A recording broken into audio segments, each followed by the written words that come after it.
Assalamualaikum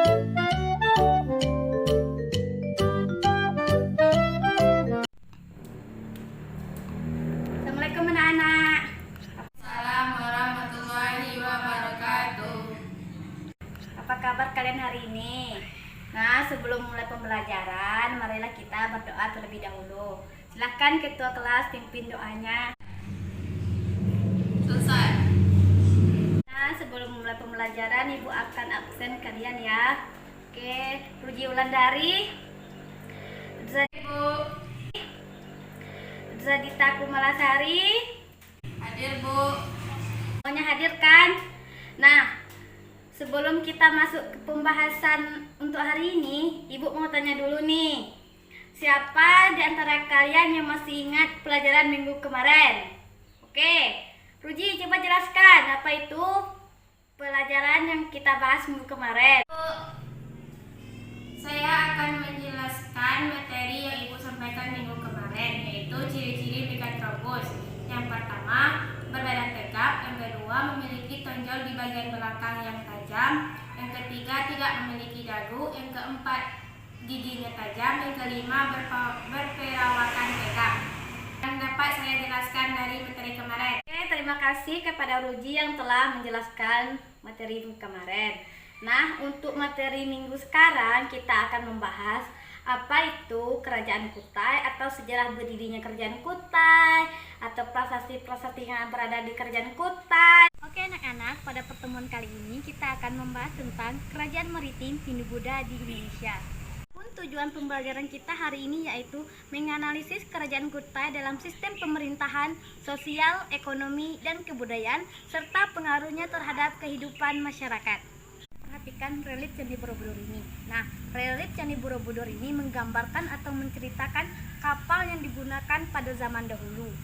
Ini membuktikan bahwa nenek moyang bangsa Indonesia pada zaman dahulu telah mengenal pelayaran dan perniagaan.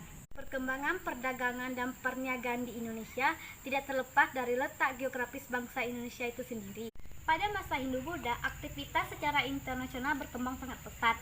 Hal ini disebabkan karena banyaknya pedagang asing yang menetap bahkan tinggal di Indonesia, seperti pedagang Cina, Arab, Gujarat, dan lain sebagainya. Perkembangan perdagangan ini juga mendorong lahirnya kerajaan-kerajaan maritim seperti Kerajaan Sriwijaya dan Majapahit. Nah, kata maritim ini diambil dari bahasa Inggris yaitu maritime atau bahari. Sedangkan kerajaan maritim berarti kerajaan yang memiliki penguasaan laut yang luas untuk mendorong sistem perekonomian dan politik pemerintahannya. Kerajaan maritim ini memiliki ciri-ciri yaitu kegiatan ekonominya berasaskan perdagangan atau kelautan.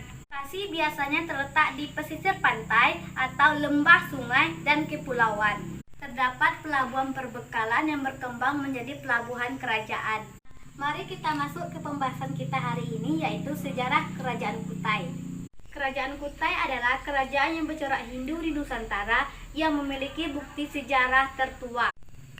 Kerajaan ini berdiri sekitar abad ke-4 Masehi. Nah, kerajaan ini terletak di Muara Kamar, Kalimantan Timur, atau lebih tepatnya di hulu Sungai Mahakam, Kalimantan Timur. Nama Kutai diambil dari nama daerah ditemukannya prasasti Kutai yang berupa 7 buah yupa yang ditemukan di daerah sekitar Muara Kamar.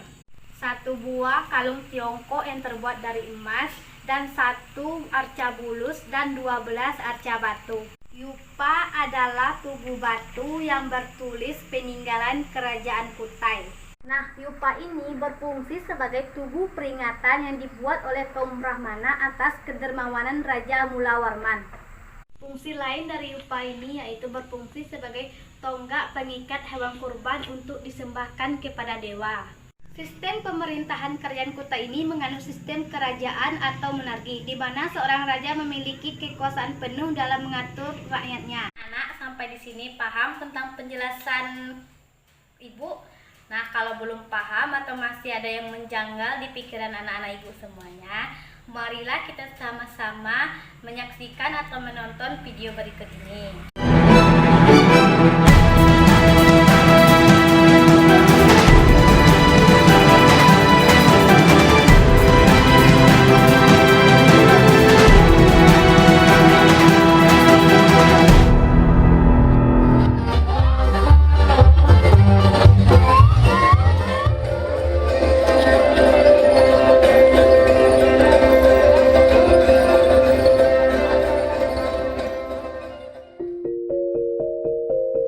Akulturasi budaya Barat dan Timur telah menyatu di tempat ini selama ratusan tahun.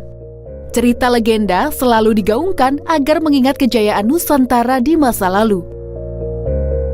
Menelusuri kerajaan Nusantara tak lepas dari keberadaan Kerajaan Kutai, kerajaan yang disebut sebagai kerajaan pertama di Nusantara. Bukti nyata kerajaan pertama yang berdiri dan berkuasa di Nusantara bernama Kutai Martapura telah dikukuhkan di Museum Nasional Jakarta Pusat. Prasasti Yupa berumur 1.600 tahun ini ditemukan di kawasan Desa Muara Kaman, Kalimantan Timur.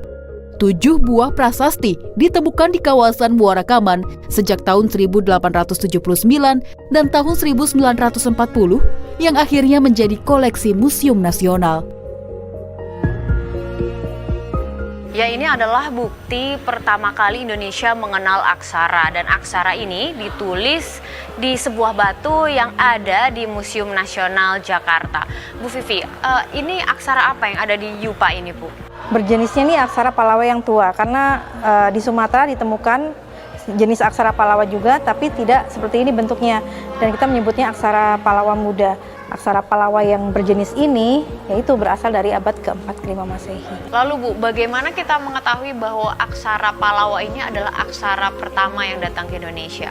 Aksara Pallawa itu diperkenalkan oleh bangsa India yang datang ke Kepulauan Nusantara dan kemudian akhirnya menyebarkan agama Hindu-Buddha dan mengenalkan aksara.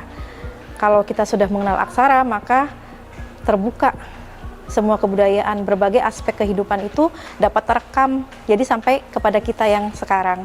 Bu Vivi, apa ciri-ciri dari aksara Pallawa ini, Bu? Aksara Pallawa yang tua, itu di awal penulisan aksaranya dibuat tanda kotak. Oke, ya, kotak ini ya, Bu, ya? Ya. Okay. Ini disebutnya box head oleh De Kasparis, disebutnya box head. Nah, selain itu juga di akhir penulisan, misalnya bunyi M mati kayak yupoyam, itu aksaramanya dibuat kecil. Berarti kata Yupa sendiri itu dari aksara Pallawa yang di batu ini? Iya, penyebutan Yupa itu memang dituliskan dalam prasastinya oleh Brahmana untuk memperingati kebaikan Raja Mulawarman. Yupoyam. Makna tersurat dari prasasti diantaranya berisi silsilah, asal-usul berdirinya Kerajaan Kutai. Dalam prasasti ini tertulis bahwa Mulawarman adalah anak dari Aswawarman. Dan ayah dari Aswawarman adalah Kudungga. Banyak yang mengira bahwa pendiri Kerajaan Kutai Martapura adalah Kudungga. Lalu, siapakah Kudungga yang disebut sebagai ayah dari pendiri Kerajaan Kutai?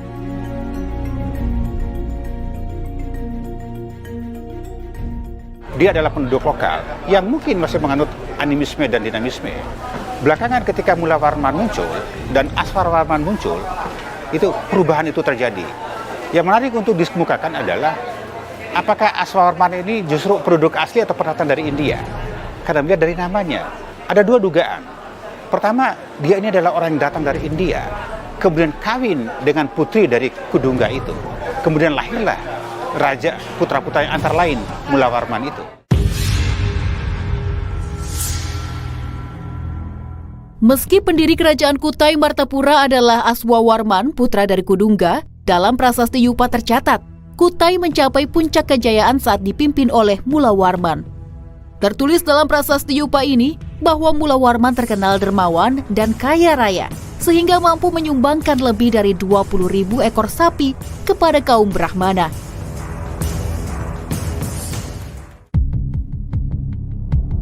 Kerajaan Kutai pertama atau Kutai Martapura berakhir pada abad ke-17 Masehi dengan raja terakhirnya bernama Maharaja Dharmasatya.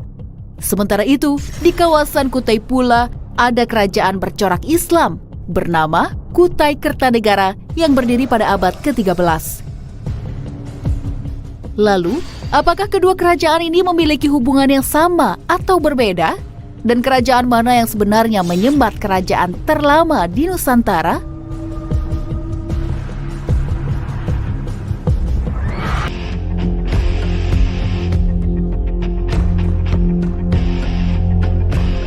Nama Kutai Kertanegara menjadi sorotan publik setelah adanya keputusan pemindahan ibu kota negara baru. Dan di sini pula terdapat kerajaan berumur ratusan tahun. Ya, ikuti jejak kerajaan Kutai Kertanegara untuk menyingkap keberadaannya di masa lalu. Asal-usul nama Kutai memiliki beberapa versi dengan arti yang beragam. Kuotier dimaknai hutan belantara oleh pedagang India. Khotai berarti kerajaan besar oleh penjelajah Tiongkok.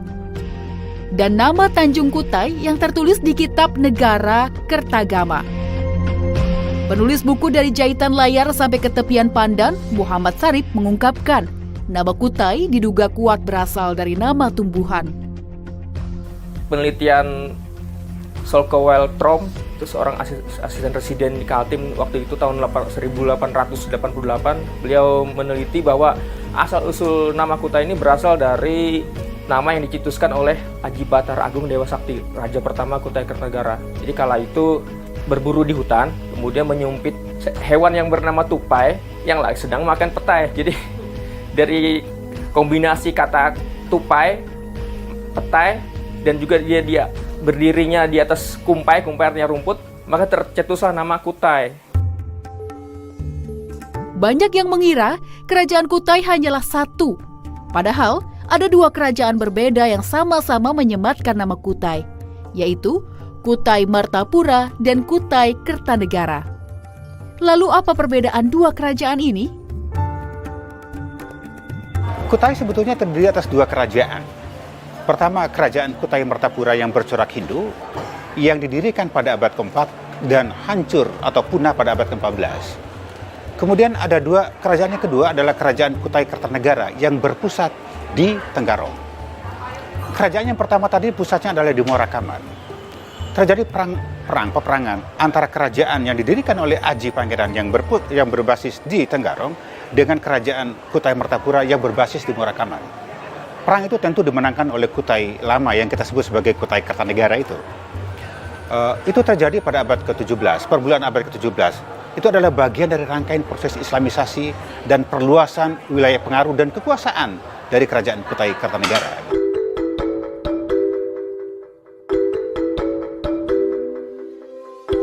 Kemenangan Kutai Kertanegara atas Kutai Martapura ini mengubah nama kerajaan menjadi Kutai Kertanegara ing Martapura.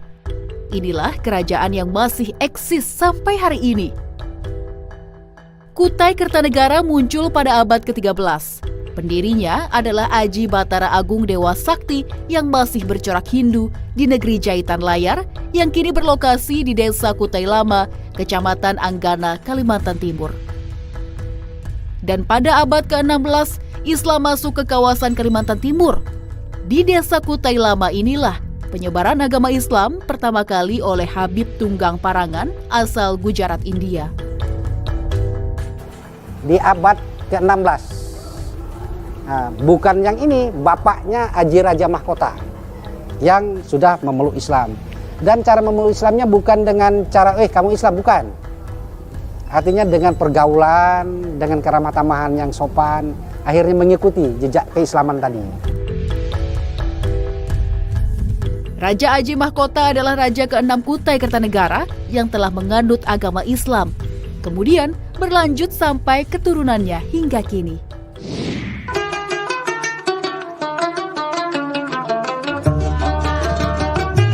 Bukan sekedar sebuah desa yang menyimpan sejarah panjang berdirinya Kutai Kertanegara. Tak kalah menarik, terselip cerita budaya seni, tari warisan nenek moyang Kutai.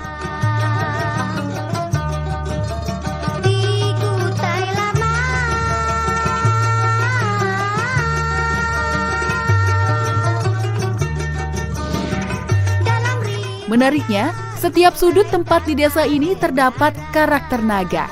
Masyarakat Kalimantan Timur meyakini naga memiliki kekuatan magis.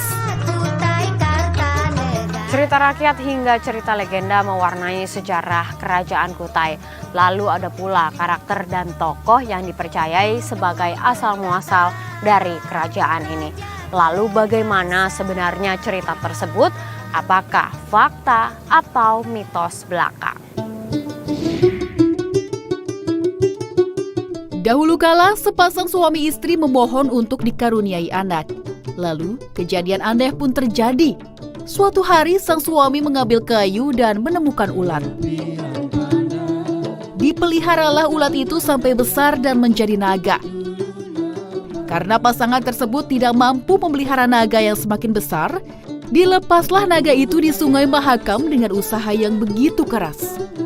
Seketika, timbul buih-buih dari dalam air dan muncul gong besar, diiringi gemuruh gelombang air. Naga tadi lenyap seketika. Tiba-tiba, gong tersebut diangkat oleh seekor lembuswana. Dan ternyata, di dalamnya ada seorang putri cantik yang diberi nama Putri Karang Melenu. Putri Karang Melenu kemudian menikah dengan pendiri Raja Kutai Kertanegara bernama Aji Batara Agung Dewa Sakti yang konon keturunan dari dewa-dewa. Naga itu sebenarnya menjaga sudut-sudut kerajaan Kutai ini sebenarnya. Makanya dia sebenarnya kalau naga itu makanya kita sering antar pada saat Erau itu kan kita antar naga itu ke sana. Cerita asal-usul munculnya naga dan Putri Karang Melenu menjadi ritual adat setiap tahun, yaitu tradisi Erau atau sukacita. Kemeriahan tradisi ini menjadi ajang berkumpulnya warga dengan mengulur dua naga replika dari kota Tenggarong menuju desa Kutai Lama dan melarungnya di Sungai Mahakam untuk merayakan kelahiran Putri Karang Melenu serta bersatunya dua sejoli pendiri Kutai Kertanegara.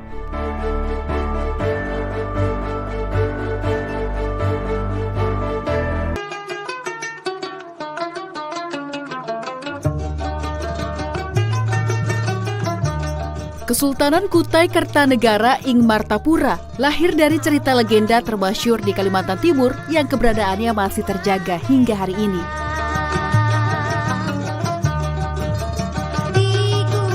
Kutai Kertanegara yang berdiri pada abad ke-14 mengalami perpindahan ibu kota beberapa kali.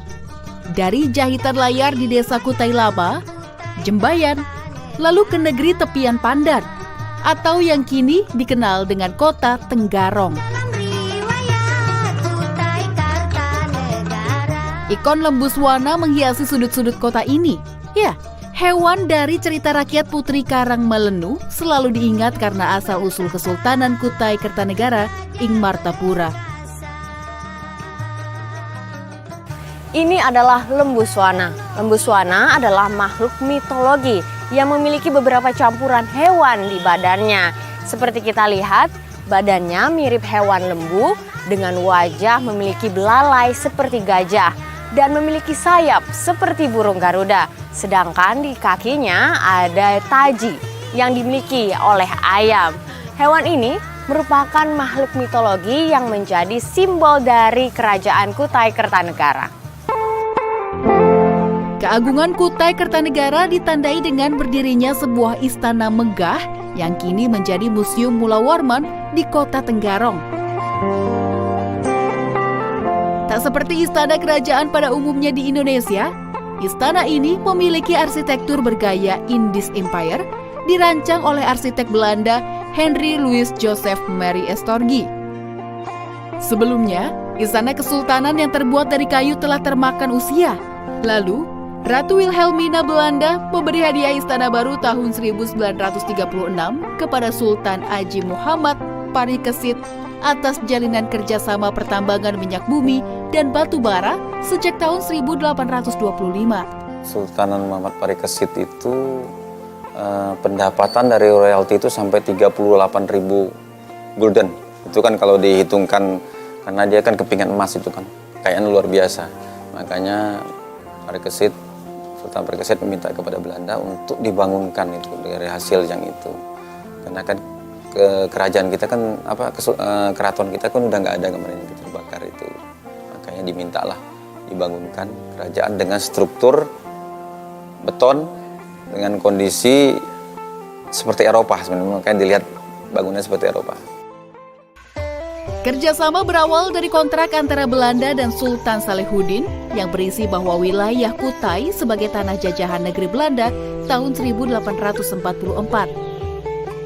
Selang 18 tahun, perjanjian untuk eksplorasi minyak dan batu bara di Kalimantan Timur terus dilakukan sampai Sultan ke-18, Sultan Haji Muhammad Sulaiman.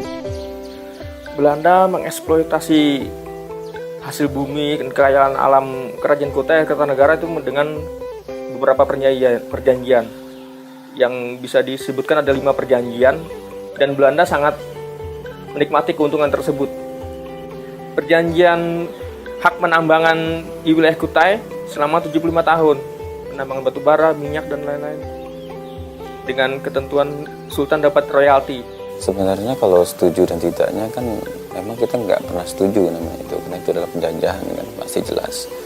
Cuma di sisi lain kalau melihat dari sepak terjangnya Sultan Haji Muhammad Sulaiman untuk mengakui adanya Hindia Belanda itu, mungkin di sisi lain karena ada pendapatan ininya bisa mensejahterakan masyarakat sekitar. Nah, karena di sisi lain kita juga dalam porsinya tidak seperti yang di Pulau Jawa, mereka dipekerjakan secara paksa, kerja paksa yang ada itu. Kita sebenarnya hanya Belanda itu datang ke sini untuk mengambil hasil alam yang ada di sini, dan kerajaan Kutai diberikan royalti dari hasil tambang itu sebenarnya. Ialah Jacobus Hubertus Menten, insinyur asal Belanda yang meneliti sekaligus mengeksplorasi minyak dan batu bara pertama kali di Sungai Mahakam tahun 1888.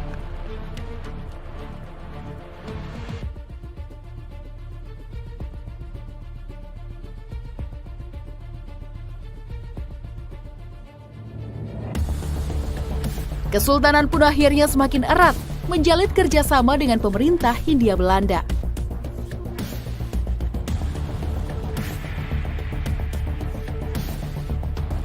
Pasca kemerdekaan Indonesia, gejolak politik negara memanas. Sampai akhirnya 21 Januari 1960, Sultan Parikesit, Sultan Kutai Kartanegara, menyerahkan kekuasaan kepada 3 kepala daerah istimewa Kutai. Barang-barang sudah dikembalikan juga ke ini, karena permintaan dari Sultan Parikesit, karena beliau tidak mau lagi ada rasa kerajaan lagi di zaman kemerdekaan. Makanya baik itu ketopong, pedang, dan segala macam yang berkaitan dengan kerajaan diserahkan seluruhnya ke pemerintah Republik Indonesia. Kemilau kejayaan Kutai Kartanegara masih tersimpan di Museum Nasional Jakarta. Simbol-simbol kebesaran bertahta emas berlian menghiasi benda bersejarah kesultanan. Tahun 1999 terjadi perubahan nama dari Kutai Kartanegara menjadi Kartanegara dan Martapura menjadi Martadipura. Tahun 2001 atas izin dari Presiden Abdurrahman Wahid, Kesultanan berusia 650 tahun ini kembali dibangkitkan dan menobatkan Sultan Haji Muhammad Salehuddin II. Seiring waktu, dibangun Kedaton Kutai Kartanegara ing Martadipura atas prakarsa Bupati Saukani untuk melestarikan budaya setempat. Dan bangunan ini dirancang menyerupai istana pertama Kutai yang terbuat dari kayu. Karena sangat banyaknya kegiatan kesultanan yang kemudian ingin dihidupkan kembali, maka oleh Bupati Saukani pada waktu itu dibangunkanlah bangunan Kedaton untuk semua kegiatan-kegiatan kesultanan bisa dilaksanakan di sana. Bangunan megah berlantai 2 ini memiliki ragam hiasan khas suku Dayak dan Jawa. Di bagian dalam pun terdapat singgasana sultan dengan ikon lembus warna di kedua sisi. Selepas wafatnya, Sultan Haji Muhammad Salehuddin II tahun 2002, kini kepemimpinan berada di bawah putra mahkota Haji Pangeran Anom Suryadiningrat sebagai Sultan ke-21 Kartanegara ing Martadipura yang dinobatkan pada 2018 lalu.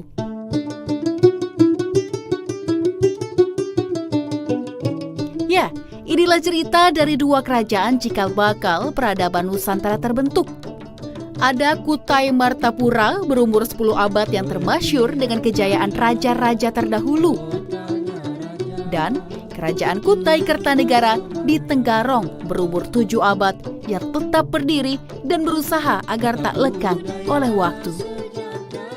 Oke anak-anak, setelah kita menyimak atau menyaksikan video tadi secara seksama, apakah ada pertanyaan dari anak-anak ibu semuanya? 3. Ada, Bu. Oke, baik, terima kasih Ruji atas pertanyaannya. Nah, yang menyebabkan pertanian di kerajaan Kutai ini subur atau Oke, baik, terima kasih Ruji. Nah, yang menyebabkan pertanian di kerajaan Kutai ini sangat makmur atau maju diakibatkan karena letak kerajaan Kutai ini sangat dekat dengan Sungai Mahakam. Dari menonton video tadi secara seksama adalah bahwa kerajaan Kutai merupakan kerajaan yang bercorak Hindu di Nusantara, dan kerajaan ini memiliki bukti tertua berupa Prasasti Yupa dan berdiri sekitar abad ke-4 Masehi. Nah, oke, sampai di sini paham tentang penjelasan Ibu atau bahkan ada pertanyaan? Nggak ada, Bu. Oke, kalau enggak kita cukupkan pembelajaran kita hari ini cukup sampai di sini. Oke, Ibu akhiri dengan wassalamualaikum warahmatullahi wabarakatuh. Waalaikumsalam warahmatullahi wabarakatuh.